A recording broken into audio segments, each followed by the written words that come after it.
Premed Star, this is Cristhy again. So what tips do I have for medical school interview day? It's a big day. Mostly what I would say, make sure you're there on time. And on time, I don't mean if you have to be there at 8, be there at 8. I mean be there at 7:45. It's better for you to be there early than to be there on time. That's what I mean by being on time.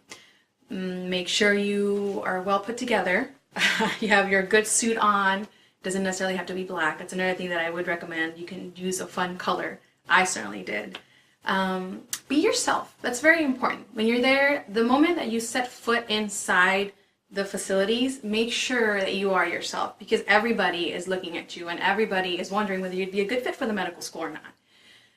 Make sure you do some research in terms of the institution, what the institution has to offer, because they might ask you whether they do a lot of research in that institution, what kind of research they do.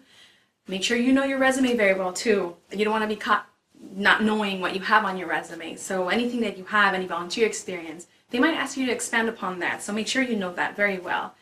Sometimes you'll know who will be interviewing you, so you might want to look up a little bit about them. You don't want to be creepy, so don't look too much about it. Just make sure you know who they are. You don't want to be caught also not knowing. Other than that, just be yourself, be pleasant, and get a feel for the place too. That's a good advice for you. That's what I would say would be some good tips for you to be ready for your medical school interview day, and have fun. It's a once-in-a-lifetime opportunity, and you might have several interviews, and you want to make sure it's a good fit for you too. That's what I would say. Make sure you're on time.